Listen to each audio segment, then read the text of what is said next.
Shri Sachchidananda Sadhguru Sainath Maharaj key జై. వినీల ఆకాశంలో వింతకాంతి. దుర్లభం త్రయమే వైతత్ మనుష్యత్వం ముముక్షత్వం మహాపురుష సంశ్రయం. మనిషిగా పుట్టటం దుర్లభం.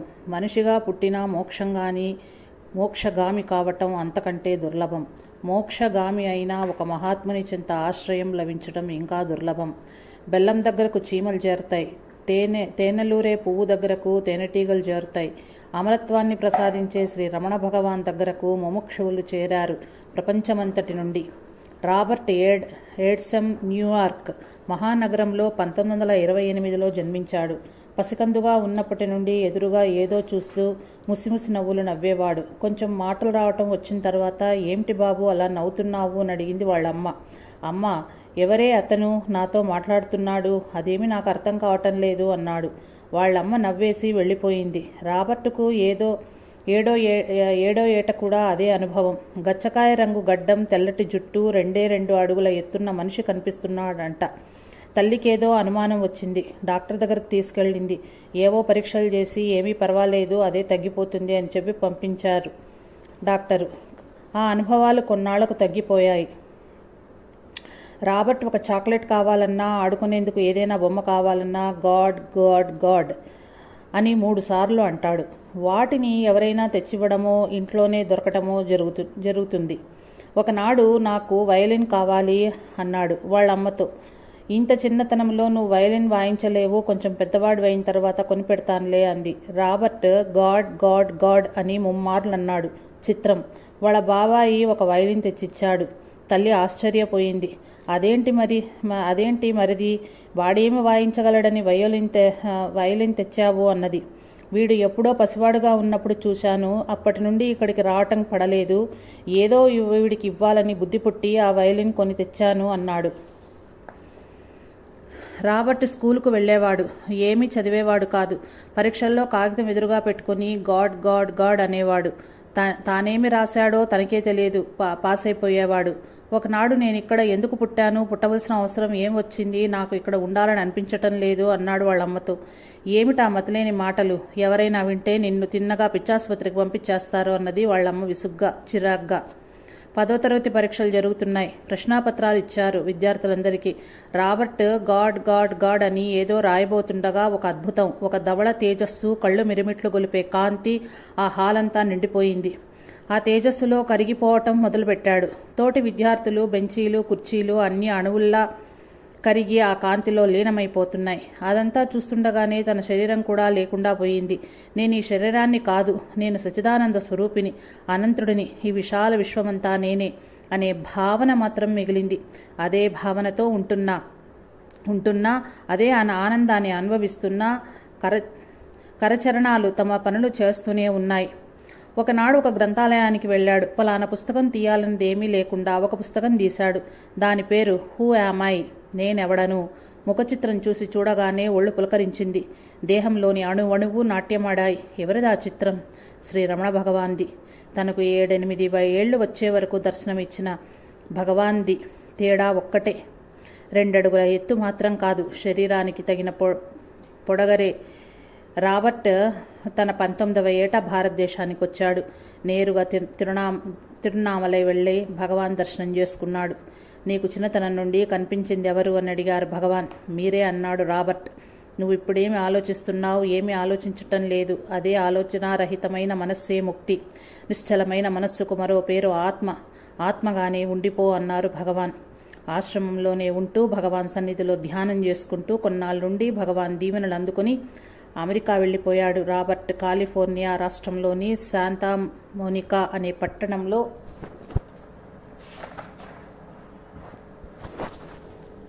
నివసిస్తూ తన దగ్గరకు వచ్చి దైవాన్ని గురించి, శాంతి గురించి అడిగిన వాళ్లకు నిశ్శబ్దంగా ఉండు, మనస్సులోకి ఎటువంటి ఆలోచనలు రాకుండా ఉండేందుకు ప్రయత్నించు, సాధన వలన ఇది సమకూరుతుంది, అదే జీవనముక్తి అని చెప్తున్నాడు.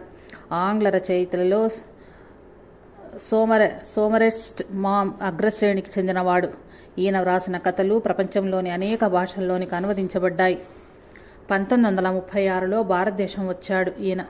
భగవాన్ శ్రీ రమణ మహర్షుల వారిని దర్శించాలని తిరువణ్ణామలై వచ్చాడు. ఆశ్రమంలోనికి అడుగుపెట్టాడో లేదో అకస్మాత్తుగా తీవ్ర అస్వస్థకు లోనే స్పృహ తప్పి పడిపోయాడు. ఆశ్రమవాసులు ఒక కుటీరంలోకి తీసుకెళ్లి పడుకోబెట్టారు.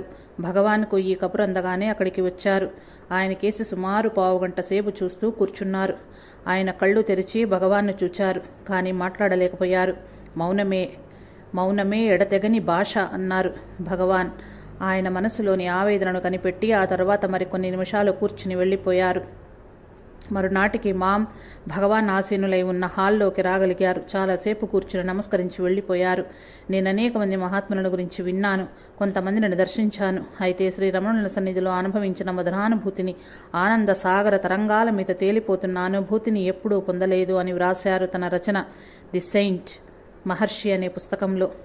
పాల్ బ్రంటన్ యూదుడు, సుప్రసిద్ధ పాత్రికేయుడు. ఆంగ్లంలో బహుచక్కటి శైలి అతనిది. ఏ పూర్వజన్మల పుణ్య పరిపక్వమైనదో దేవుడి కోసం తహతహలాడుతూ సత్యాన్వేషణకై బయలుదేరాడు.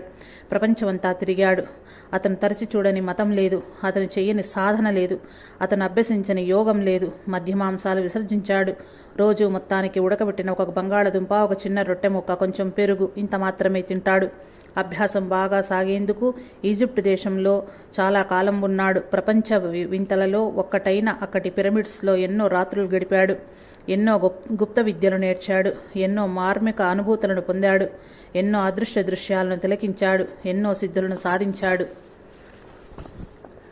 అక్కడి తాంత్రికుల వద్ద విషసర్పాలను, క్రూర మృగాలను వశపరుచుకోవటం నేర్చుకున్నాడు. ఎన్ని నేర్చినా, ఎంత సాధించినా అతని కాంక్ష తీరలేదు. సత్యాన్వేషణ ఫలితం లభించలేదు. చివరికి హైందవ మత సిద్ధాంతాలలో తనకు కావలసింది దొరుకుతుందేమోనని భారతదేశం వచ్చాడు. ఆసేతు హిమాచలం పర్యంతరం పర్యటించాడు. ఆశ్రమాలు, గురుకులాలు, మఠాలు, పీఠాలు అన్నింటినీ తిరిగాడు. ఋషులను, గురువులను, సన్యాసులను, బైరాగులను లెక్కలేనంత మందిని కలుసుకున్నాడు.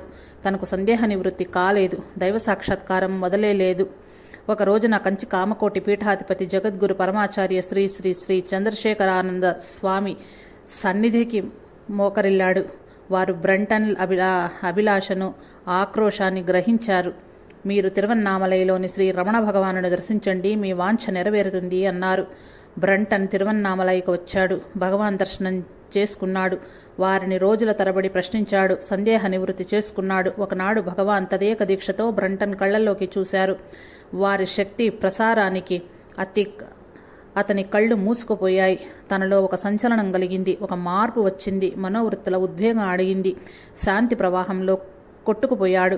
చివరకు ఎవరు ఏదీ మిగలకుండా అంతా తానుగా ఏకాత్మభావాన్ని చవిచూచాడు. కృతార్థుడయ్యాడు. Brunton a search in secret India, నిగూఢ భారతావనిలో సత్యాన్వేషణ అనే ఉద్గ్రంథాన్ని రచించాడు. అందులో భగవాన్ ప్రశాంత గాంభీర్యాన్ని చాలా గొప్పగా వర్ణించాడు. చాడ్విక్ ఆంగ్లేయుడు, ఆజానుబాహుడు, మహాకాయుడు, కంచుకంఠం కలగవాడు. అతని ఆకారం ఎంత గంభీరమో, హృదయమంత నవనీతం. నిరహంకారి. రెండవ ప్రపంచ మహాయుద్ధంలో మేజర్గా పనిచేస్తూ మారణహోమం, రక్తపాతం చూశాడు. చాలా దుఃఖించాడు.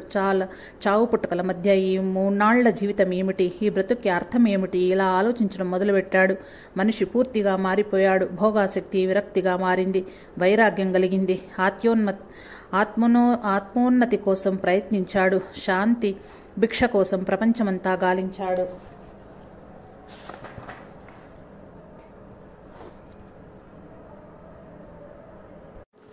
దక్షిణ అమెరికాలో ఒక కొండ మీద కూర్చుని ధ్యానం చేశాడు. తిరిగి భారతదేశం చేరి తిరువన్నామలై వచ్చి భగవాన్ పాదపద్మాల సన్నిధిలో కుదుటపడ్డాడు. చాడ్విక్ భగవాన్ భక్తాగ్రగణ్యుడు. తిరకరణ శుద్ధిగా భగవాన్కు శరణాగతి చెందాడు. సాధు అరుణాచల అనే పేరు మార్చుకుని ఆశ్రమంలోనే ఉండిపోయాడు. చాడ్విక్ మనవాడే.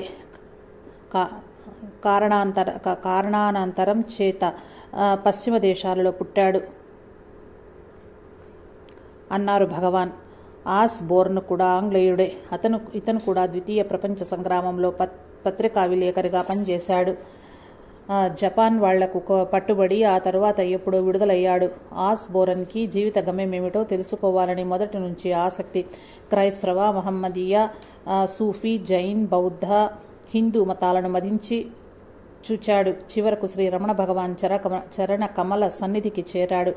వారి బోధనామృతాన్ని గ్రోలాడు. వారిని విడిచిపెట్టలేదు.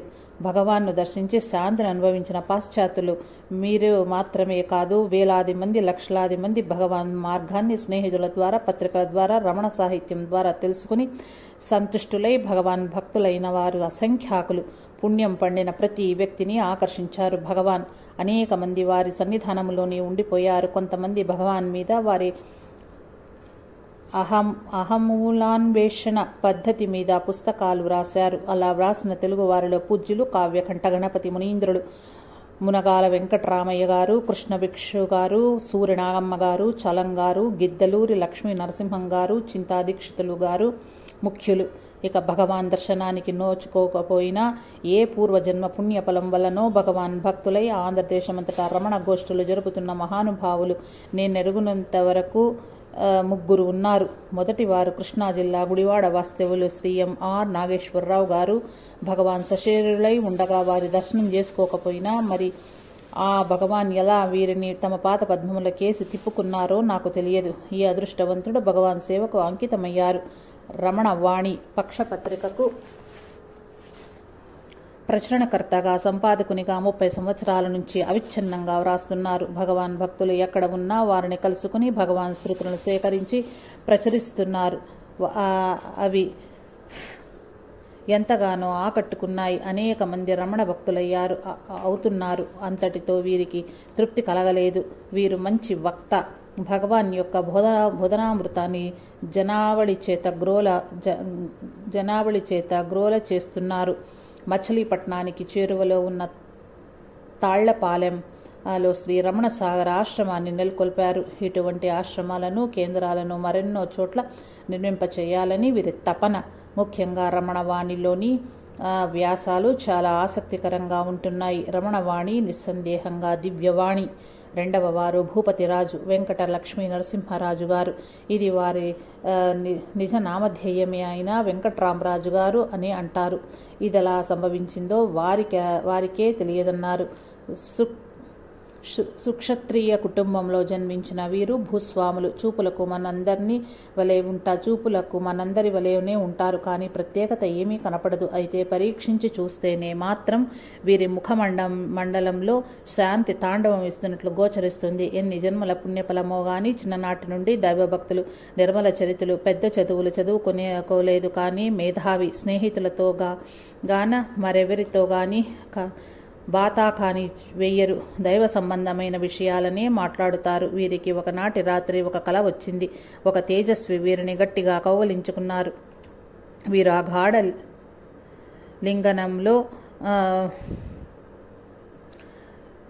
ఆ గాఢ ఆలింగనంలో నుండి తప్పించుకోవటానికి నానా తంటాలు పడ్డారట. తెల్లవారింది. లేచారు. కానీ స్వప్నంలో దర్శనమిచ్చిన వారి ముఖ పద్మాన్ని మర్చిపోలేదు.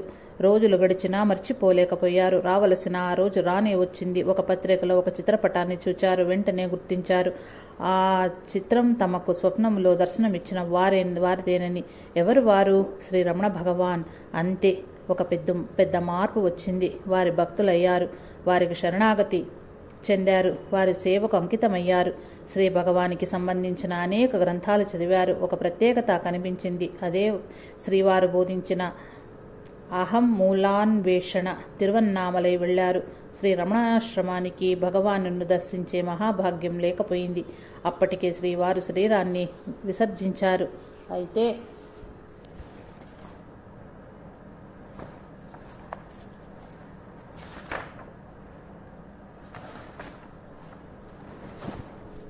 సర్వవ్యాపి అయిన వారి కరుణా కిరణాలు వీరి మీద మహోజ్వలంగా ప్రసరించాయి. ధన్యోస్మి అనుకుంటూ గృహోన్ముఖులయ్యారు.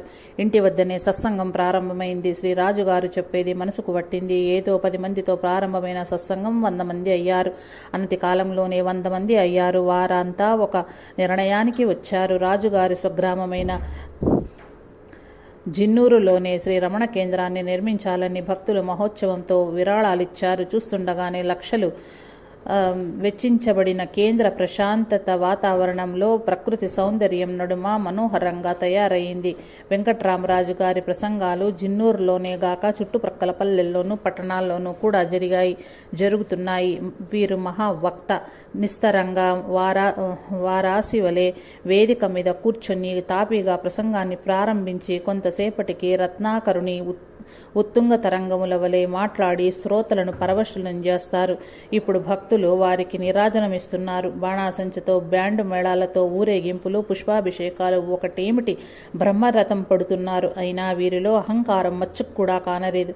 అనేక పట్టణాల నుండి, సుదూర ప్రాంతాల నుండి ఆహ్వానాలు అందుతున్నాయి. ఆంధ్రదేశమంతటా పర్యటించి శ్రీ భగవాన్ బోధను ప్రచారం చేస్తున్నారు. వీరు కారణ జన్ములని నాకు అనిపిస్తోంది. శ్రీ రమణ కేంద్రాన్ని మరికొన్ని లక్షలు ఖర్చు పెట్టి అత్యంత శోభాయమానంగా విరాజిల్లున్నట్టు చేసి దాన్ని శ్రీరమణ క్షేత్రంగా మార్చారు.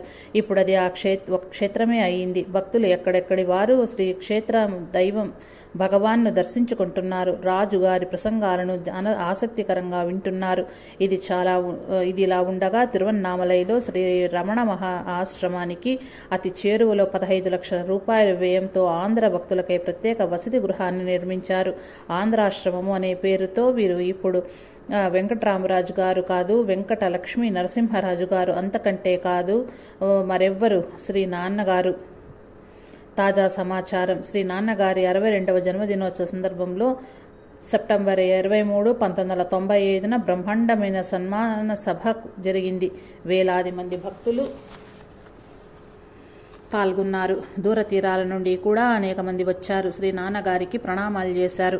కొంతమంది ప్రశంసాపత్రాలను సమర్పించారు. విద్వాంసుడు, వేదాంతి, కవి అయిన ఒక మహనీయుడు శ్రీ నాన్నగారిని సద్గురు శ్రీ నాన్నగారిని పేర్కొంటూ శ్రీ నాన్న అష్టోత్తర శతనామావళి రచించారు.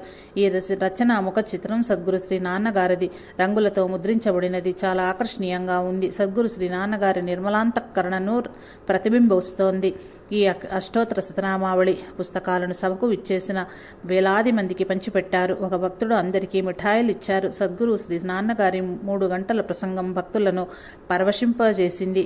సభ ముగిసింది. ఇక వారు శ్రీ నాన్నగారు కాదు, సద్గురు శ్రీ నాన్నగారు. 3వ వారు అనంతపురం జిల్లా తాడిపత్రి వాస్తవులు వివి బ్రహ్మం గారు.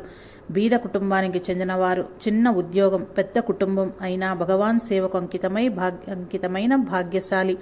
వీరి ప్రసంగాలు నేను వినలేదు, కానీ చక్కగా మాట్లాడతారని చెప్పారు. వీరు భక్తుల నుండి విరాళాలు సేకరించి తాడిపత్రిలో భగవాన్ శ్రీ రమణ మహర్షి ఆశ్రమం స్థాపించారు. భగవాన్ బోధని ప్రచారం చేస్తున్నారు. ముఖ్యంగా రాయలసీమలో. వీరు కూడా భగవాన్ శరీరధారులై ఉండగా వారిని దర్శించలేదు. భగవంతుడు సంకల్పమాత్రం చేతనే మానవాళికి జ్ఞానం ప్రసాదించవచ్చును కదా. తను పుట్టడం ఎందుకు, నానా బాధలు పడటం ఎందుకు? ఈ ప్రశ్నలు చాలామంది వేస్తారు. బుద్ధ భగవాన్ శిష్యుడు ఒకనాడు తన గురుదేవుణ్ణి ఇలా అడిగాడు. ప్రభు, చక్రవర్తికి జన్మించిన మీరు ప్రాసాదాలతో భోగభాగ్యాలను అనుభవిస్తుండవలసిన మీరు, అంతఃపుర కాంతలతో కేళి విలాసాలు తేలుతుండవలసిన మీరు, బంగారు పల్లకిలో పయనిస్తుండవలసిన మీరు ఇలా ఎండనక, కొండనక, వాననక, వరదనక, కాలి నడకనక, రాళ్ల మీద, రప్పల మీద నడుస్తూ ఎందుకు కష్టపడతారు? బుద్ధ భగవాన్ ఇలా బదులు చెప్పారు. సోదర, మానవులకు నేను చూసిన వెలుగును చూపించాలని, నేను సంపాదించిన జ్ఞానాన్ని పంచాలని. అప్పుడు శిష్యుడు ఇలా అన్నాడు. ప్రభు, మీరు సాక్షాత్ పరమేశ్వరులని నాకు తెలుసు. కేవలం మా మీద కరుణ చేతనే దేహదారి అయి విచ్చేశారని కూడా తెలుసు. అయితే మీరు ఇలా కష్టపడుతుండటం నేను చూడలేకపోతున్నాను అన్నాను. మీరు సంకల్పించి మానవులందరికీ జ్ఞానం ప్రసాదించవచ్చు కదా. బుద్ధ భగవాన్ జవాబు చెప్పలేదు. మౌనం వహించి ఊరుకున్నాడు. మరొకనాడు బుద్ధ భగవాన్ తన శిష్యులతో ఇలా అన్నాడు. నేను ఈ చెట్టు నీడన విశ్రమిస్తాను.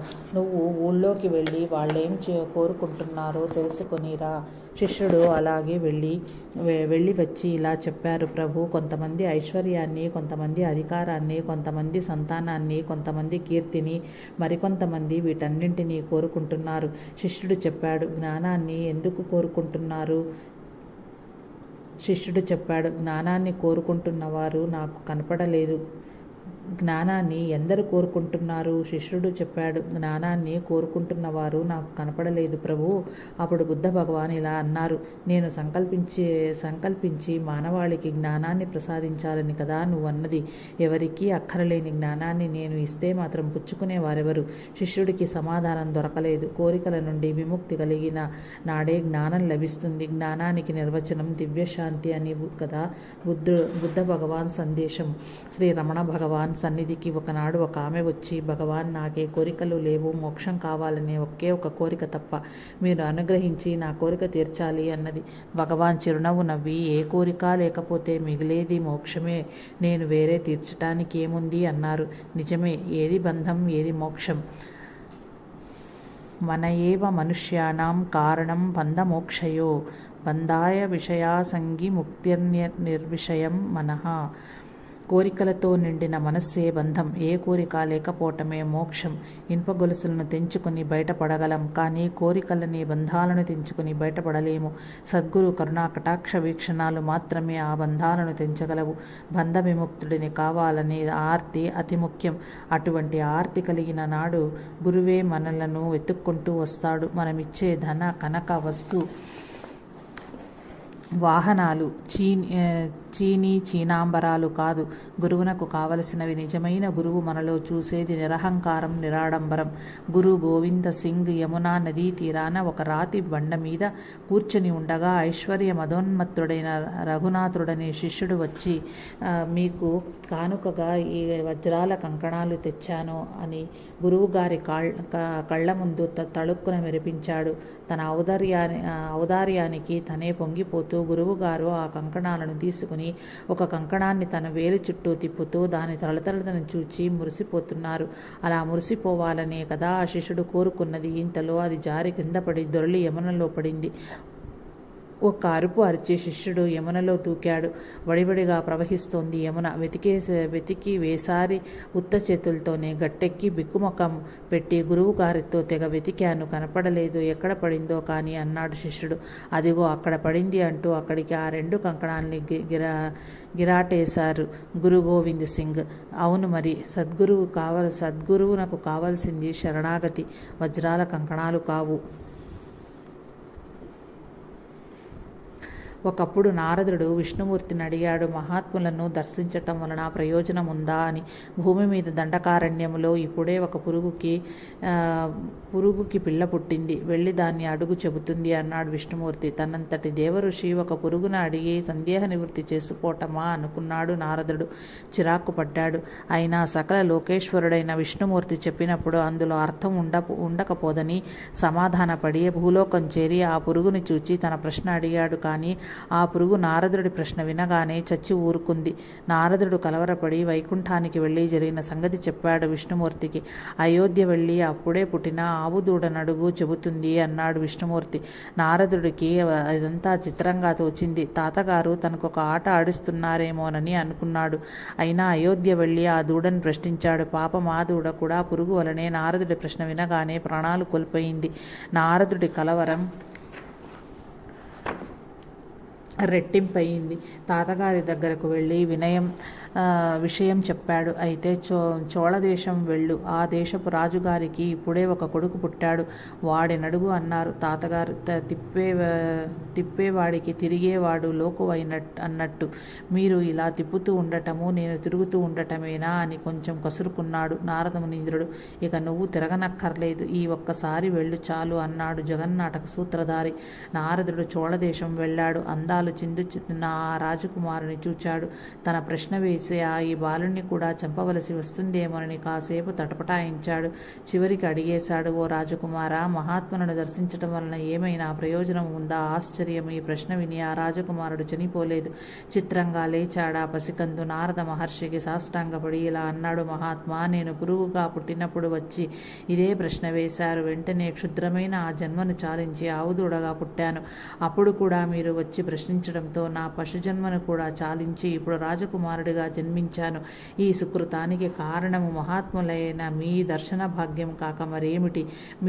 మీకు నా కృతజ్ఞతను ఎలా తెలుపుకోగలను? నారదుడి విస్మయానికి హద్దులు లేకపోయాయి. ఇది కట్టుకథే కావచ్చు, కానీ కథాంశం మాత్రం నిస్సారమైనది కాదు. మహాత్ముల దర్శనంలోనే ఇంత మహత్తు ఉన్నప్పుడు ఇక వారి సన్నిధిని చేరిన వారి దివ్య భాషలను విన్న వారి సేవ చేసేవారి అదృష్టం వేరే చెప్పాలా? స్వవిషయం. ఎప్పుడో ఒక ఘనుడు, philosophy is the last resort of a whole. వెర్రి వెంగళప్ప వేదాంతాన్ని పట్టుకు వేలాడతాడు అన్నాడు. అప్పుడు నాకు చిన్నతనం ఆ మహనీయుని సూక్తి హృదయంలో బాగా నాటుకుంది. అందుచేత ఎవరైనా దేవుడి మాటలే చాలు వాడికొక చవట కింద జమా కట్టేవాడిని.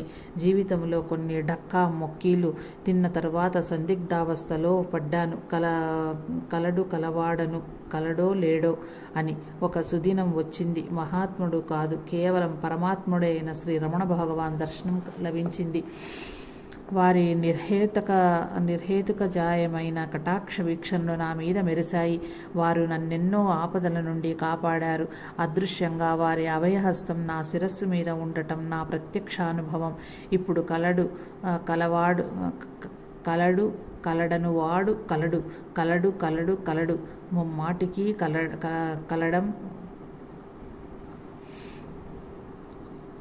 కలడని అంటున్నాను. భగవద్గీతలో 700 శ్లోకాలు ఉన్నాయి.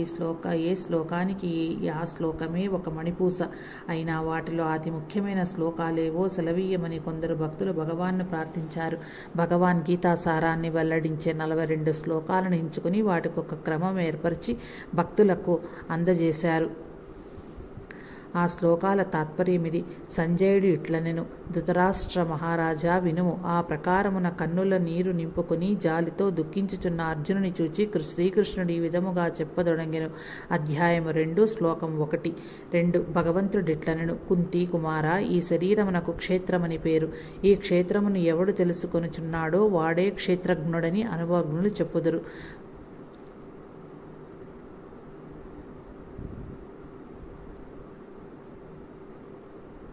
క్షేత్రములనబడు ఈ శరీరములన్నింటి ఎందును క్షేత్రజ్ఞుడుగా నుండువాడును నేనే సుమా. అర్జున, క్షేత్రజ్ఞులను తెలుసుకొనడి జ్ఞానమే నిజమైన జ్ఞానమని నా అభిప్రాయము. గుడాకేశ, సమస్త ప్రాణులెందుండి ఆత్మను నేను. సర్వభూతముల యొక్క ఆది మధ్యాంతరములను నేనే. పుట్టినవాడు చచ్చుట నిజము, చచ్చినవాడికి జన్మము సిద్ధము. తప్పింపరాని విషయములందు తపించి లాభమేమి? ఆత్మ ఒకప్పుడు పుట్టదు, ఒకప్పుడు చావదు, ఒకప్పుడు ఉండి మరొకప్పుడు లేకపోవట లేదు, ఒకప్పుడు లేక మరొకప్పుడు కలుగుటయూ లేదు. అది జన్మరహితము, ఎప్పుడునూ ఉండున్నది, అనాదిమైనది. చచ్చడి శరీరములో ఉండేయు అది చావదు. ఈ ఆత్మ ఖండింపబడదు, కాలదు, నానదు, ఎండదు. అది నిత్యము, సర్వవ్యాపకము, స్థిరము, సనాతనము అయినది. ఈ సమస్త విశ్వము నిండి నిబిడీకృతముగా వ్యాపించి ఉన్న ఆత్మ నశించిపోవున్నది కాదు. ఆ ఆత్మను నశింపచేయుట ఎవరికినీ సాధ్యం కాదు. లేని ఆసప్తార్థ పదార్థమునకు ఉనికి లేదు, ఉన్న సద్వస్తునకు లేమి లేదు. ఈ రెండింటి యొక్క చివరి నిష్కర్మను తత్వవేత్తలు దర్శించారు. భారత, ఒకే సూర్యుడు ఈ సమస్త లోకమును ఎట్లు వెలిగించుచున్నాడో అట్లే క్షేత్రజ్ఞుడు ఆత్మదేవుడు మొత్తము శరీరములను ప్రకాశింపచేయుచున్నాడు. దేవుని పొంది తిరిగి రావలసిన పని లేదో, దేనిని పొంది తిరిగి రావలసిన పని లేదో అదియే నా పరంధామము. స్వయం ప్రకాశమగు దానిని సూర్యచంద్రాగ్నుల ప్రకాశములు ప్రకాశింపచేయజాలవు. దానిని అవ్యక్తమయనియు అక్షరమనియు పరమగతి అనియు చెప్పుదురు. అది నా నిలయము. దానిని పొందిన వారు తిరిగి ఈ లోకమునకు రారు. అభిమానం మోహములు లేనివారు, ఆసక్తి దోషమును జయించిన వారు, ఆధ్యాత్మిక జ్ఞానమును మునిగినవారు, కోరికలను వదిలినవారు, సుఖదుఖ రూపములకు ద్వంద్వములను దాటినవారు ఈ అవ్యయ పదమును పొందుచున్నారు. శాస్త్ర పద్ధతిని అతిక్రమించి మనసు వచ్చినట్లు ప్రవర్తించిన వానికి సిద్ధియూ లేదు, సుఖము లేదు, పరమగతియూ లేదు. నశించేపోయేడి సమస్త భూతములలో తాను నశించక సమముగా నుండెడి పరమేశ్వరుడు పరమేశ్వరుని చూచిన వాడెవడో వాడే నిజముగా చూపులు గలవాడు. అర్జున, కేవలం ఒక అనన్య భక్తితో మాత్రమే వాస్తవముగా నన్ను తెలుసుకొనుటకును నన్ను చూచుటకును నా యందు ప్రవేశించుటకును వీలగును. భారత, వాని వాని ప్రకృతికి తగినట్లు ప్రతి వానికి శ్రద్ధ ఉన్నది. శ్రద్ధ లేనివాడు లేడు. అయినను వాడి శ్రద్ధ ఎట్టిదో వాడును అట్టివాడే అయ్యుండును. శ్రద్ధావంతుడు జితేంద్రియుడు అగువానికి జ్ఞానము లభించును. జ్ఞానమును పొంది వెనువెంటనే వాడు ముక్తిని బడయుచున్నాడు. ఎడతెరిపి లేక ప్రేమపూర్వకముగా నన్ను సేవించు వారికి తత్వజ్ఞానము ప్రసాదింతును. దాని సహాయమున వారు నన్ను చేరగలరు. వారిని కనికరించి వారి హృదయంలో నిలిపి ప్రకాశవంతమైన జ్ఞానదీపముతో వారి యొక్క జ్ఞానాంధకారమును పారద్రోడవచ్చును. ఆత్మజ్ఞానము వలన అజ్ఞానము నిర్మూలించుకొనిన వాడు బట్టబయలుగా పరమాత్మను దర్శించుచున్నాడు. విషయముల కంటే ఇంద్రియములు హెచ్చు. ఇంద్రియముల కంటే మనస్సు గొప్ప. మనస్సు కంటే బుద్ధి మిన్న. బుద్ధి కంటే ఆత్మ శ్రేష్టమైనదని చెప్పుదురు. అర్జున, ఈ విధమైన బుద్ధి కంటే శ్రేష్టమై ఉండు ఆత్మను తెలుసుకుని తన్ను తాను సుస్థిరమనర్చుకుని దుర్జయ శత్రువగు కామమును గెలువుము. మంటలు మండెడు అగ్ని కట్టెలను బూడిద చేయునట్లు అర్జున, జ్ఞానాగ్ని కర్మములన్నింటినీ భస్మీపటలము చేయగలదు. ఎవని కార్య ఆరంభమునందు కామ సంకల్పములుండునో, ఎవడు తన జ్ఞానాగ్నితో సకల కర్మములను దహించినవాడో అట్టివానిని పండితుడని పెద్దలు చెప్పుదురు. కామక్రోధములను వదిలి చిత్తమును జయించిన ఆత్మజ్ఞానులకు పెద్దలకు బ్రహ్మ నిర్వాణము ఎల్లడలా వెల్లివెరిసి ఉన్నది. ధైర్యయుక్తమగు బుద్ధి చేత విషయములను మెల్లమెల్లగా హఠకాయించి మనస్సును ఆత్మయందు నెలకొల్పి యోగి నిశ్చింతుడు కావలేను.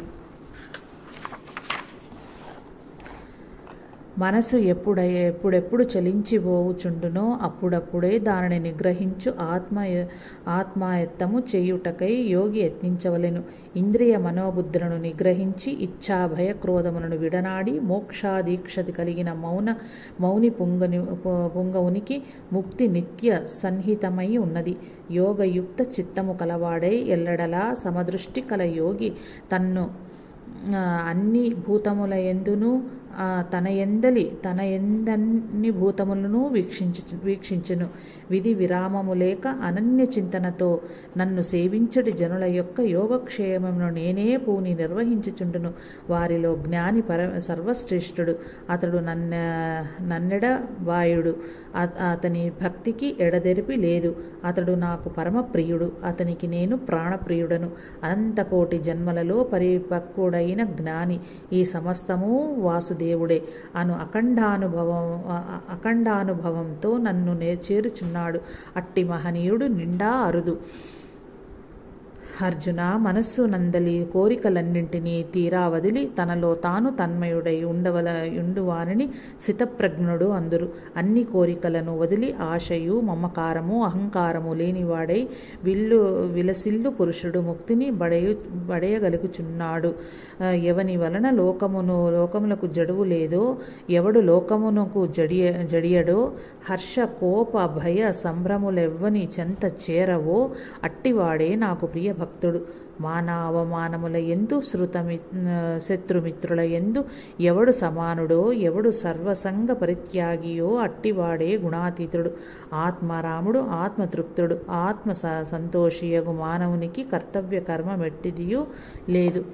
కర్మమును చేయుటలో మానుటలో అతనికెట్టి స్వార్థలాభము లేదు. దేనిపైనను ఆధారపడి ఉండదు. అబ్బిన దానితో తృప్తి వహించువాడును, సుఖ దుఃఖాది ద్వంద్వములను దాటిన వాడును, మాత్సర్యము లేనివాడను, జయాపజయముల యందు సమానుడగును అగువాడు కర్మ చేసినను బంధమునకు చిక్కడు. అర్జున, సంసార చక్రమును తగులుకొని ఉన్న ఈ చరాచర భూతములను తన మాయాశక్తిచే ఆడించు పరమేశ్వరుడు అందరి హృదయముల అందు నెలకొని ఉన్నాడు. భారత, అన్ని విధముల ఈ ఈశ్వరుడినే శరణు పొందుము. వారి అనుగ్రహమునే దివ్య శాంతిని శాశ్వత స్థానమును బడియగలవు. శ్రీరామకృష్ణానంద స్వామి గీతాభాష్యము నుండి యథాతథంగా.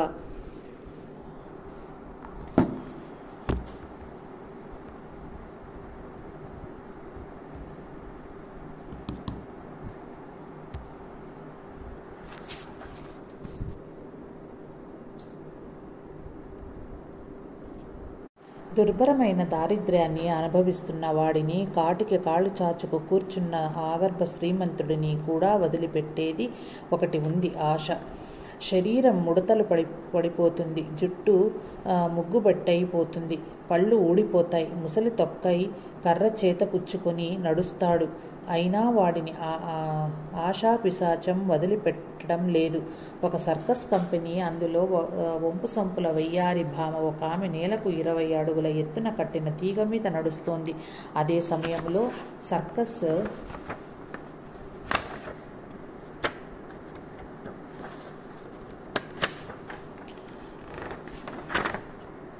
జఫూన్ వస్తాడు. వచ్చి ఏ పిల్ల సర్కస్ బఫూన్ వస్తాడు. వచ్చి ఏ పిల్ల సరిగా నడిచావా, సరే కింద పడ్డావా చూచుకో, నిన్ని గాడిదకిచ్చి పెళ్లి చేస్తానంటాడు అక్కడే ఉన్న గాడిదను చూపిస్తూ. ఒకనాడు సర్కస్ వాళ్ళు మకాం మారుస్తూ ఒక ఊరి నుంచి మరొక ఊరు వెళ్ళిపోతున్నారు. సామాగ్రినంతటినీ స్వంత లారీలోనే కాక తమ ప్రదర్శనలలో పనిచేసే ఏనుగుల మీద, ఒంటల మీద, గుర్రాల మీద, గాడిదల మీద వేసి కొంత దూరం పోయేసరికి గాలివాన మొదలుపెట్టింది. అది బాగా విజృంభించగా జంతువులు చెల్లాచెదరైపోయాయి. వాటిలో 2 గాడిదలు ఒక పచ్చిక బయలు మీదకు చేరుకున్నాయి. కాసేపటికి గాలివాన ఉధృతం తగ్గింది. అప్పుడు ఒక గాడిద, మనం ఇక సర్కస్ వాళ్లకు కనపడకుండా ఇక్కడే ఉండిపోదాం, హాయిగా ఈ పచ్చికను మేస్తూ నడుములు విరిగేటట్టు ఆ బరువుని ఎన్నాళ్ళు మోయగలం అంది. కావాల్సిస్తే నువ్వు ఉండిపో, నేను మాత్రం పోకమానను. నువ్వు వినలేదా? తీగ మీద నడిచే అమ్మాయి కింద పడితే నాకిచ్చి పెళ్లి చేస్తారట. ఒకనాడు కాకపోతే ఒకనాడైనా పడకపోతుందా? నేను అప్పుడు ఆ సుందరిని పెళ్లాడకపోతానా అంది రెండో గాడిద. అలా ఏడిపిస్తుంది ఆశ. ఆశలు అడియాశలు మాట అటుంచి బాధలు మాటేమిటి? ఈ భూమి మీద పుట్టిన తరువాత నిరుపేదకే కాదు, రాజాది రాజుకు కూడా బాధలు తప్పవు. దుఃఖాలయం అన్నది గీత. ఈ ప్రపంచం ఇటువంటి దుఃఖాలయం అయినప్పుడు ఇక్కడ పుట్టవలసిన అగత్యం ఏమొచ్చింది? కర్మ అన్నాడు వేదాంతి. పుట్టిన తరువాత కదా కర్మ చేయటం. నిజమే, దీనికి సమాధానం లేదు.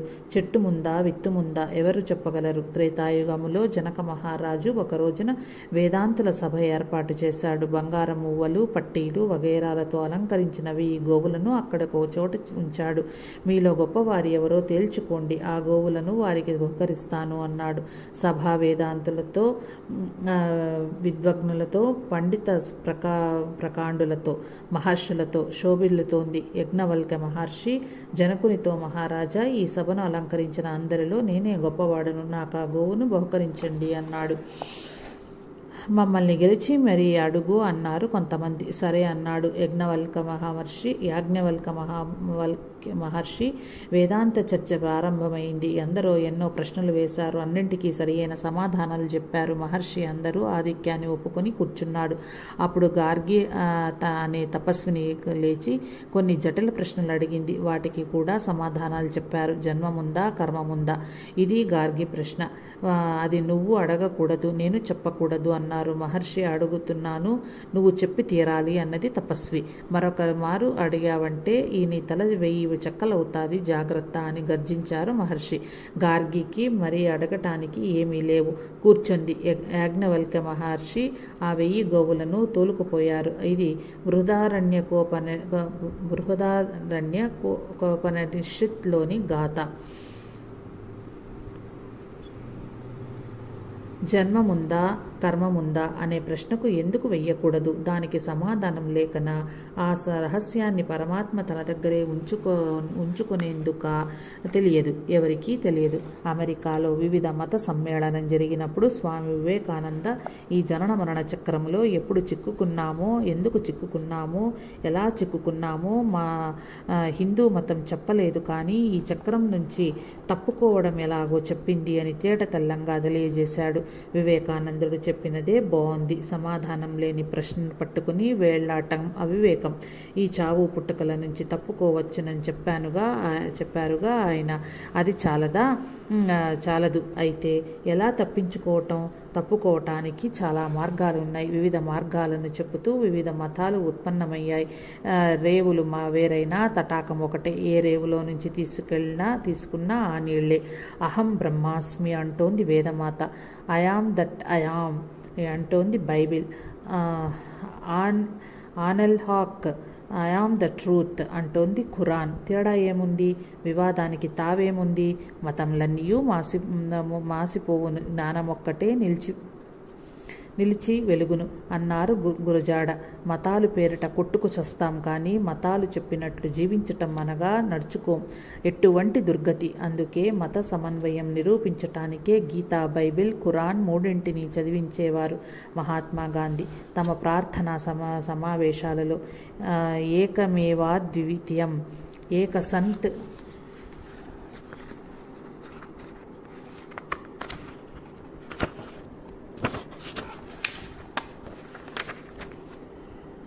విప్రా బహుదా వదంతి, ఏకం సంత్ బహుదా కల్పయంతి. ఉన్నది ఒకటే, రెండోది లేదు. సత్పదార్థం ఒకటే, దానినే విభుతులు వివిధ విధాలా చెప్పారు. గమ్యం ఒకటే, మార్గాలనేకం. ఉన్నది ఒకటే, రెండోది లేదు. ఏమిటది? ఆత్మ. సత్పదార్థం ఒకటే, దానినే విభుతులు వివిధ విధాలా చెప్పారు. ఏమిటది?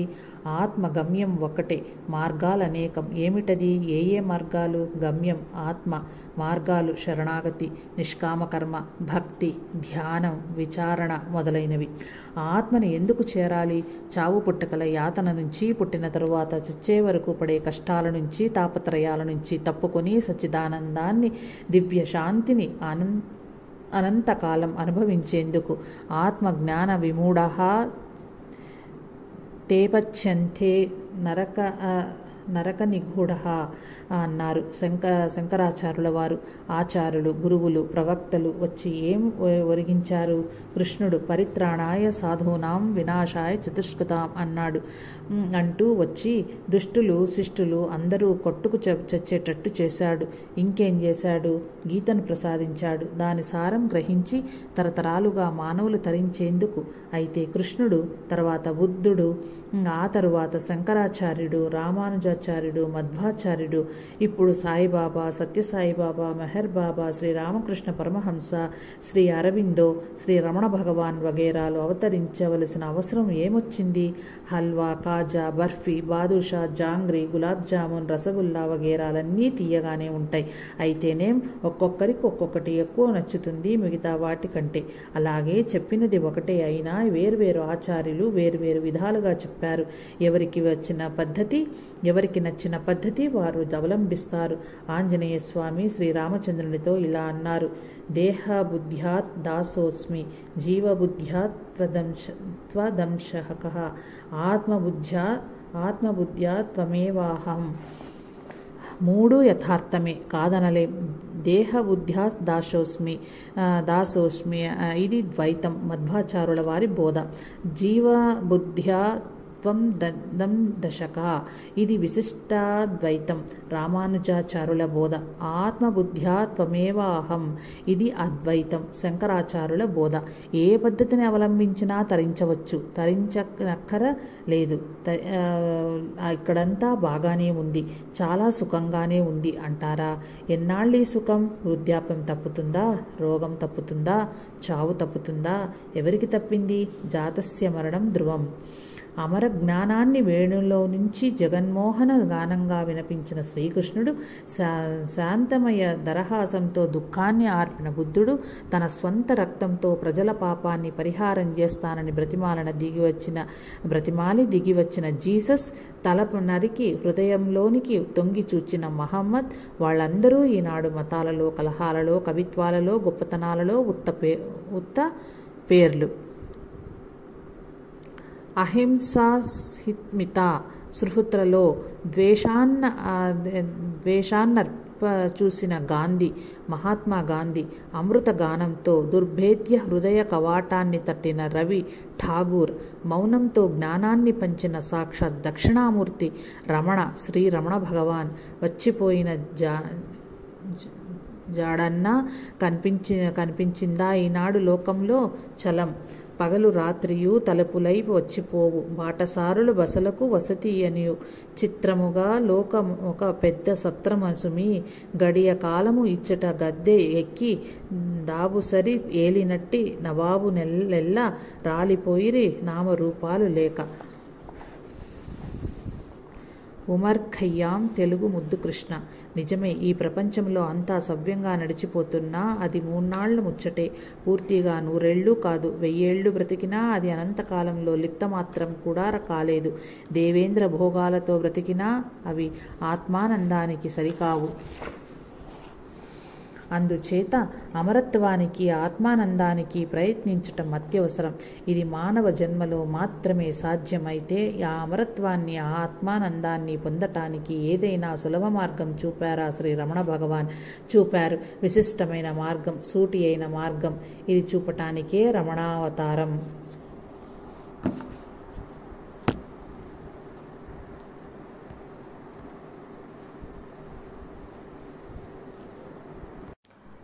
మురుగనార్ తమిళంలో మహాకవి, గొప్ప పండితుడు, అద్వైతాభిమాని, అనుభవజ్ఞాని. ఆయన శ్రీ రమణ భగవాన్ భక్తులలో అగ్రశ్రేణికి చెందినవాడు. భగవాన్ని స్తుతిస్తూ వారి ప్రబోధాన్ని ప్రకటిస్తూ అనేక పుస్తకాలు వ్రాశాడు. దారుకావనంలో ముని పుంగవులు కర్మకాండలో అనగా యజ్ఞయాగాదుల్లో మునిగి తేలుతూ ఉండటం చూచాడు పరమశివుడు.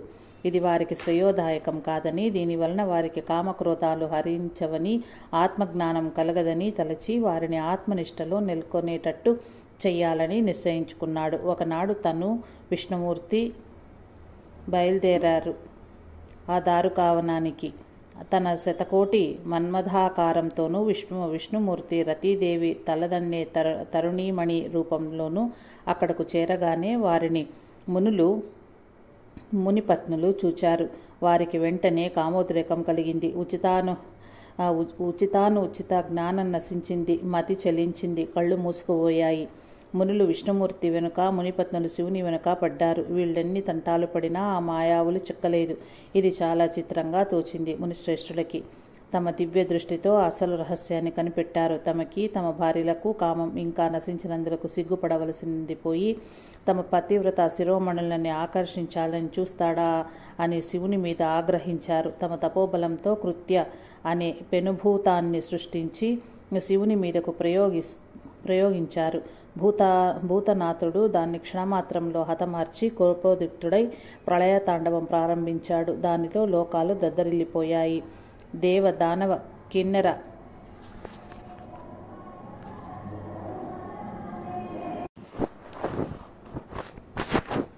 దానితో లోకాలు దద్దరిల్లిపోయాయి. దేవ దానవ కిన్నెర కింపురుష యక్ష గంధర్వులు భయభ్రాంతులై పరమశివుని వేడుకున్నారు ఉపసంహరించమని. భోలాశంకరుడు ప్రసన్నుడై తన ప్రళయ తాండవాన్ని చాలించాడు. అప్పుడు మునులు, మునిపత్నులు ఆ పరమశివుని పాదాలపై పడి తమ అపచారాన్ని, అజ్ఞానాన్ని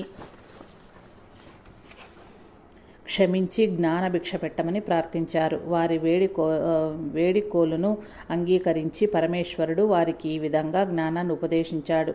మురుగునారు తన దారుకావన లీల గ్రంథాన్ని ఇంతవరకు రచించి శివుడు ఏమి ఉపదేశించి ఉంటాడా అని యోచించటం మొదలుపెట్టాడు. అతనికి మెరుపులా ఒక ఆలోచన తట్టింది. భగవాన్ సాక్షాత్ శివకుమారుడు కదా, తండ్రి అయిన శివునికే తత్వం ఉపదేశించిన కుమారస్వామి అవతారం కదా, వారి చేతనే ఈ గ్రంథంలోని ఉపదేశ భాగం రాయించాలి అనుకున్నాడు. వెళ్ళి విషయం విన్నవించుకున్నాడు. భగవాన్ మురుగునారు ప్రార్థనను మన్నించి ఆ ఉపదేశ భాగాన్ని చెప్పారు. దాని తాత్పర్యం గ్రహిస్తే చాలు భగవాన్ని విశిష్టమైన సూటి అయిన మార్గం గోచరిస్తుంది. ఈ శ్లోకాల సారాంశం ఒక్క మాటలో చెప్పాలంటే మనోనాశనమే మోక్షమని చెప్పాలి. కానీ ఈ మాత్రం చెప్పగానే సరిపోయేటట్టయితే శృతి, స్మృతి, పురాణ ఇతిహాసాలు, వేదాంగాలు, ప్రస్థానత్రయము వగైరా ఎందుకు పుట్టినట్లు, ఇంతమంది మహాత్ములు ఎందుకు అవతరిస్తున్నట్లు భగవాన్ మాత్రం ఆ ఒక్క ముక్క చెప్పి ఊరుకున్నారా? రకరకాలుగా 50 సంవత్సరాలు చెప్పారు. అందుచేత ఈ మనోనాశనమే మోక్షము అనే వ్యవహారాన్ని కూలంకుషంగా తర్కించి నిగ్గు తేల్చుకోవాలి. ఈ మనోనాశనమెలా అవుతుందో తెలుసుకోవాలి. దేహం, నాహం, కోహం, సోహం. నేను దేహాన్నా కాను, నేనెవరిని, నేనే, నేను దేహాన్ని కాదు, నేనే. దేహం జడం, ఒక కుండ లాంటిది. అందుచేత దానికి నేను అనే తలంపు లేదు. ఇక అఖండమైన, అద్వితీయమైన, అనంతమైన, ఆది మధ్యాంతరహితమై అవాంగ్మసగోచరమై నేనుగా భాసిస్తుంది. ఆత్మ జన్మ మృత్యు దుఃఖ రహితమైనది. ఒక ఆకారమంటూ లేనిది, సచ్చిదానంద సమయమైనది. ఇక చస్తూ పుడుతూ యాతనలు పడుతున్నా నేను ఎవరు? అది మిథ్యా. నేను అదే మనస్సు. మనస్సుకే కదా ఏ సంక్షోభం కలిగినా. అవును, మనస్సుకే.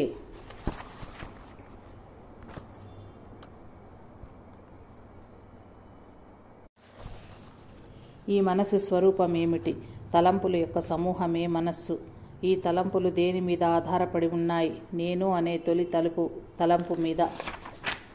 అవును, నేను అనే తొలి తలంపు వచ్చిన తరువాతనే కదా నాది, నాకు, నన్ను, నీవు, నీది, నీకు, నిన్ను, వాడు, వాడిది, వాడికి, వాడిని, అది, దానికి, దానిని మొదలైన తలంపులు పుడుతున్నాయి. అందుచేతనే నేను అనే మొదటి తలంపు పోతే అనంతంగా పుడుతున్న మిగతా తలంపులన్నీ కుప్పగూలిపోతాయి. అదే అహంకార పతనం, అదే మనోనాశనం, అదే జన్మరాహిత్యం, అదే మోక్షం.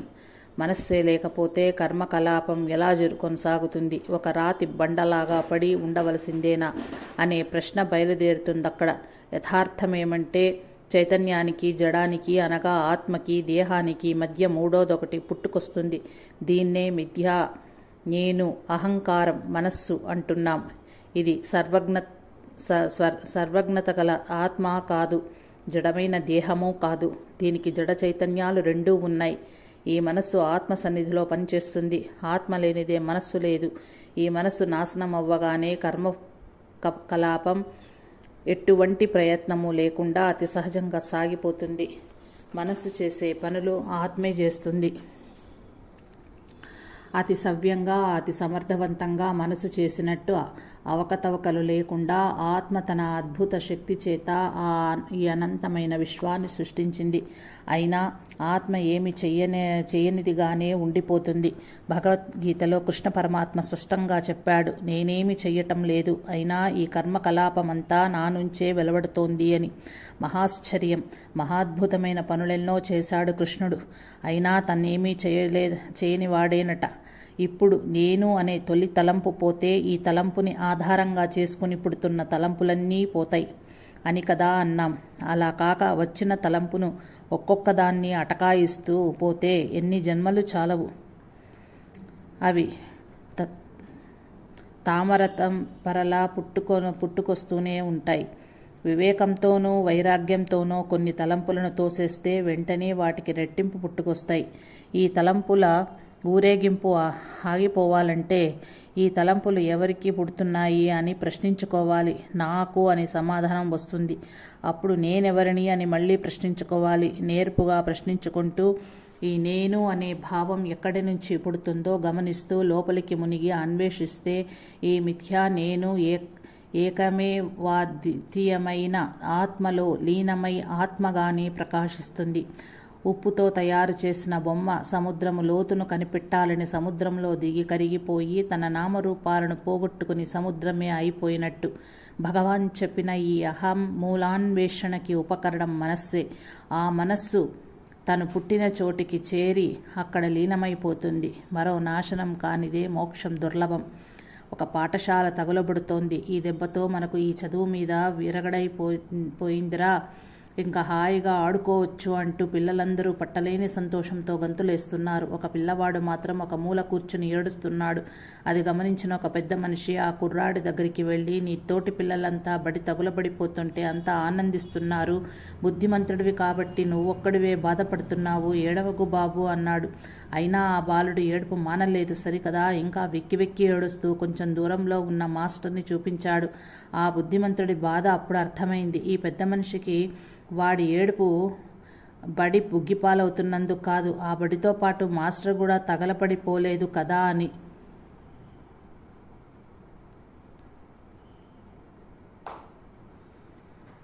మాస్టర్ ఉన్నంత వరకు మళ్ళీ ఏ పాకలోనో మొదలు పెడతాడు కదా పాఠాలని వాడి భయం.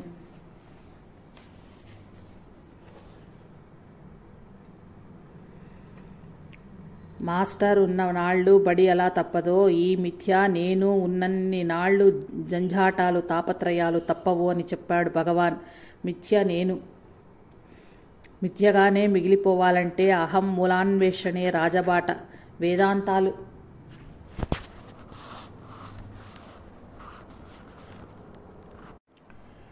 వేదాంతులు లోకం మాయ అని అంటారు. అలా అనేందుకు తాము ఉన్నారన్నమాట. తాము లోకంలో భాగమేనని మర్చిపోతారు. ముందు నువ్వెంత వాస్తవమో తెలుసుకో. అప్పుడు లోకం వాస్తవమో మాయో తేలిపోతుంది. మొట్టమొదట నేను అనే దాని నుండి బయటపడు. నీ నుంచి నీ మనసుని తప్పించు. లోకమంతా మాయా అయితే నువ్వు మాత్రం వాస్తవం ఎలాగవుతావు? లోకంలోనూ నీలోనూ ఒకటే వాస్తవం ఉంది అంటారు భగవాన్. అందుచేత ముందు ఈ మిథ్యా నేను మాయం చేయాలి. దానికి అహం మూలాన్వేషణను మించిన సాధన లేదు.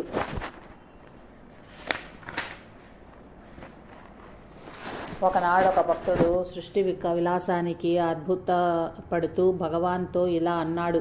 ఆకాశం, సూర్యుడు, చంద్రుడు, అసంఖ్యాకమైన నక్షత్రాలు, ఈ భూమి, ఈ సముద్రాలు, ఈ పర్వతాలు, ఎంత అద్భుతంగా ఉంది సృష్టి. ముందు మీలోని అద్భుతాన్ని గమనించరేం? గాఢ నిద్రలో ఉన్నప్పుడు నేను లేదు. అప్పుడు మీరు ఆశ్చర్యపడుతున్న ఈ సృష్టి లేదు. మళ్ళీ మెలకువ వచ్చి నేను రాగానే సృష్టి ప్రత్యక్షమవుతుంది. ఈ నేను ఎక్కడ పుడుతోంది, మళ్ళీ ఎక్కడ అణుగుతోంది? మీలోని ఈ అద్భుతానికి విస్మయం చెందరేం అన్నారు భగవాన్. మీరు ఎప్పుడు ఎక్కడో దేన్నో చూస్తున్నట్టుంటారు. అదేమిటి భగవాన్ అని అడిగాడు ఒక భక్తుడు. నాకంటే అన్యమేముంది చూడటానికి? నన్ను నేనే చూచుకుంటున్నాను అని చెప్పారు భగవాన్. ఒక భక్తుడు భగవాన్ని ప్రశ్నించాడు, తమరెప్పుడు సమాధిలోకి వెళ్తారు అని. సమాధి అంటే ఏమిటండి అని ఎదురు ప్రశ్న వేశారు భగవాన్. ఇంద్రియ చలనాన్ని ఆపి భ్రూమధ్యలో దృష్టిని నిలిపి దేహాన్ని విస్మరించి కొన్ని గంటలు నిశ్చలంగా ఉండిపోవటం అన్నాడు ఆ భక్తుడు. కొన్ని గంటలు మాత్రమే ఉండేది సమాధి కాదు. ఇక్కడి పరిస్థితి అంతా వేరు. సకలేంద్రియాలు పనిచేస్తుండగానే ఎప్పుడూ సమాధిలో ఉండటం. ఇది సహజ సమాధి అని చెప్పారు భగవాన్. ఉన్నదొకటే ఆత్మమయం సర్వం. అది చైతన్యమయం. అందులో నుంచి అహం వృత్తి పుడుతోంది. ఆ పుట్టి జీవుడా అని పిలువబడుతోంది. ఆ జీవుడు విషయాలలో చిక్కుకుంటున్నాడు, సంసారంలో బంధించబడుతున్నాడు. సంస్కారాల ప్రభావం వలన పుడుతూ సస్తూ ఉన్నాడు. అహం వృత్తి, అహంకారం, విద్య, నేను, జీవుడు, మనస్సు ఇవన్నీ ఒకటే. నీరు, జలం, ఉదకం ఇవన్నీ ఒకటే అయినట్టు. ఈ చావు పుట్టకల నుంచి తప్పుకోవాలంటే ఒకటే ఉపాయం. అదేమిటి? వచ్చిన దారిన వెళ్ళటమే. అనగా ఏ ఆత్మలో నుంచి ఈ అహంవృత్తి పుట్టిందో ఆ ఆత్మలోనే ఈ అహంవృత్తిని లీనం చేయటం. ఒక సద్వస్తువే 3 వస్తువులు అవుతోంది. అవి జగత్తు, జీవుడు, ఈశ్వరుడు. అహంకారం చేస్తే అనగా ఆ మిథ్యా నేను పోతే అనగా ఈ మనోనాశనమైతే 3 తోచవు, ఒకటిగానే తోస్తుంది. ఆత్మగా తానుగా ఎవరెవరికి ఎన్నిసార్లు ఏ విధంగా చెప్పినా భగవాన్ చెప్పినదొకటే. నేనెవరిని అని ప్రశ్నించుకుని నువ్వెవరివో తెలుసుకో అని. శరీరంతో తాదాత్మ్యం చెందటం అజ్ఞానం. గాఢ నిద్రలో శరీర ధ్యాస లేనప్పుడు కూడా నువ్వు ఉన్నావు. మెలకువ రాగానే వస్తున్న మొట్టమొదటి తలంపు నేను వచ్చిన తర్వాతనే నా శరీరం అని తెలుసుకుంటున్నావు. అందుచేత శరీరం 2వ తలంపు అవుతుంది. మొదటిదైన నేను అని తీసేస్తే రెండవదైన శరీరం దానంతటదే పోతుంది. కాబట్టి పోగొట్టుకోవలసింది సకాలానికి మూలమైన నేనును, మిథ్యా నేనును అనగా మనస్సును అంటారు భగవాన్. ఇవి మన శరీరాలు, కానీ ఈ శరీరాలు మనం కాదు. శరీరం యొక్క నిజస్వరూపం ఏమిటి? ఆస్తిస్తంభం స్నాయబద్ధం మాంసశోణితలోపితం చర్మాబద్ధనం దుర్గంధం పాత్రం మూత్రపురీషయో జరాశోక విపాకర్థ రోగమందిర మాతురం దుష్పూరం దర్దుర్ధనం దుష్టం సదోషం క్షణభంగురం. ఇటువంటి శరీరాన్న నేనుగా భావించటం. శరీరంలో ఉన్న అంతర్యామి ఆత్మదేవుడినే నేనుగా భావించమన్నారే గాని శరీరాన్ని అలక్ష్యం చెయ్యమనలేదు. ఎందుచేత శరీరం బాగుంటేనే మనసు బాగుంటుంది. మనసు బాగుంటే గాని ధ్యానాదులు సవ్యంగా సాగవు. కనుక నిజమైన నేను ఆత్మ అది ఆనందావరణం, వర్ణనాతీతం. కాబట్టి దేహాత్మ బుద్ధి పోవాలి, ఆత్మానుభూతి కలగాలి, ఆత్మగా మిగిలిపోవాలి. అది సదసద్వివేక విచారణ వల్లనే లభిస్తుంది. అదే అహం మూలాన్వేషణ. అహం మూలాన్వేషణ అనగా అన్నమయ, ప్రాణమయ, మనోమయ, విజ్ఞానమయ, ఆనందమయ కోశముల విచారణ కాదు. ఈ పంచకోశాలు స్థూల, సూక్ష్మ, కారణ శరీరాలు అహంకారం ధరించిన రూపాలు. ఈ రూపాలను విచారించటం నిజమైన విచారణ కాదు. ఈ రూపాలకు అంతం లేదు. ఇక విచారణకు అంతమెక్కడ ఉంటుంది? అహంకారం ధరించేది అనేక రూపాలాయే. ఇక అసలు సిసలైన విచారణ ఏమిటి?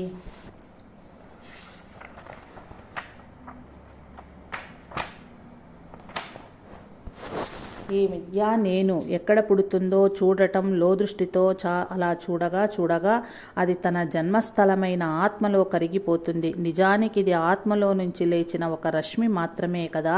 ఇక ఆత్మస్ఫురణ వచ్చే పోయే దశ కాదు. అది నిత్యం జాగరూకం. ఈ ఆత్మను చూచేవాడిగా భావిస్తే ప్రపంచము విషయాలు గోచరమవుతాయి అనగా చూచేవాడు తయారవ్వగానే చూడబడేదాన్ని సిద్ధమవుతున్నాయన్నమాట. నిజానికి చూచేవాడు చూడబడేది రెండు ఆత్మలోనే ఉనికి కలిగి ఉన్నాయి. ఎలాగంటే సినిమా తెర ఉంది. ఆ తెర మీద బొమ్మలు ఆడి పాడి పోతుంటాయి. మనం బొమ్మలను చూస్తాం కానీ తెరని చూడలేం. కానీ తెర లేకుండా బొమ్మలు కనపడవు కదా. అలాగే ఆత్మ లేకుండా ప్రపంచం లేదు. అందుచేత చూచేవాడిని తోసివేయడమే. చూచేవాడు పోతే ఇక ప్రపంచం ఎక్కడుంటుంది? అప్పుడు స్వచ్ఛమైన అనిర్వచనీయమైన ఆత్మ ఒకటే మిగులుతుంది అన్నారు భగవాన్. ఇప్పుడు తేలిన పర్యవసానం ఏమిటి? నేనెవరిని అని నేర్పుగా సూటిగా ప్రశ్నించుకుంటే ఈ లోదృష్టితో ఈ మిథ్యా నేను పుట్టుక స్థానాన్ని చేరుకోవాలి. అలా చేరుకోగానే ఈ మిథ్యా నేను అందులో అంతర్ధానమైపోతుంది. అప్పుడు నిజమైన నేనుగా సర్వవ్యాపి సచ్చిదానంద స్వరూపి అయిన ఆత్మగా మిగిలిపోవటం జరుగుతుంది. దేవుడు లేడు అనే నాస్తికుడు ఉన్నాడు గాని నేను లేను అనే మానవుడు లేడు కదా. అందుచేత అహం మూలాన్వేషణతో ఈ మిథ్యా నేను నా ఆసనం చేసుకుని దుఃఖ నివృత్తిని పొంది సాటిలేని ఆత్మానందంలో తేలిపోయే ప్రయత్నం చేయటం అందరికీ అవశ్యమే. ఈ సాధన చెయ్యటానికి పూజా పునస్కారాలతో పని లేదు. ఉపవాసాలు అవసరం లేదు. కావలసింది తనను తాను తెలుసుకోవాలనే తృష్ణ అన్నారు భగవాన్. ఇలా చెప్పిన పూజా పునస్కారాలని, దాన ధర్మాలని, ఉపవాసాలని, మహాత్ములను దర్శించటాన్ని, సత్సంగాన్ని, యాత్రలకు వెళ్ళటాన్ని, ఆధ్యాత్మిక గ్రంథాలు చదవటాన్ని, జప తపానుష్ఠాది సాధనలను కాదనలేదు భగవాన్. అవన్నీ ఒకనాటికి అహం మూలాన్వేషణకు దారి తీస్తాయన్నారు కూడా. అహం మూలాన్వేషణ ముక్తికి సూటి మార్గమనే చెప్పారు గాని మరొకటేది లేదని చెప్పి ఉంటే ఎప్పుడూ ఎవరిని ఏమీ అడగని స్వామి అని తమకు తామే పేరు పెట్టుకున్న భగవాన్ అరుణగిరి ప్రదక్షిణ చేశారా అని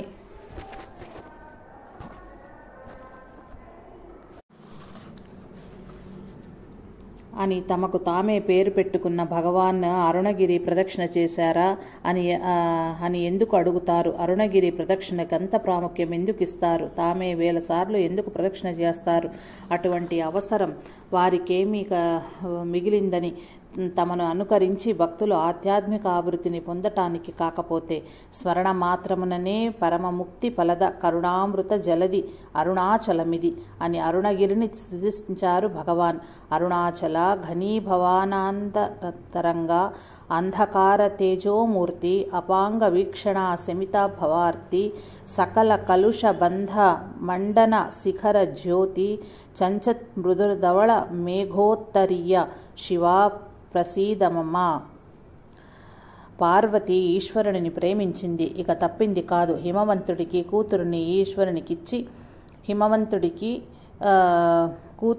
ఈశ్వరునికిచ్చి పెళ్లి చేశాడు.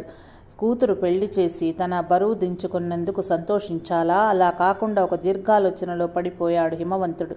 ఏమిటి ఆ ఆలోచన? తన అల్లుడు ఈశ్వరుడు ఏ జాతివాడు అని. పాములను మెడలో వేసుకున్నాడు. పాములోడా జంతు చర్మాన్ని కట్టుకున్నాడు.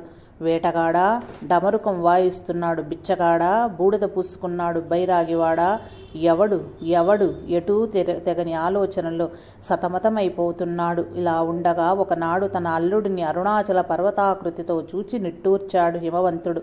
తమ జాతివాడే, తమ కొండ జాతివాడేనని. భలే కథ!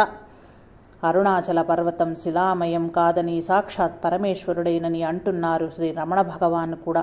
ఎవరు చెప్పినా కొన్ని మనకు అర్థం కావు. అంత మాత్రం చేత వారి మాటలను కొట్టిపారివేయటం సబబా? అర్థం కాకపోవటం, మనం అర్థం చేసుకోగల సమర్థులం కాకపోవటమే గాని వారు ఏనాటికి కల్పించి చెప్పరు.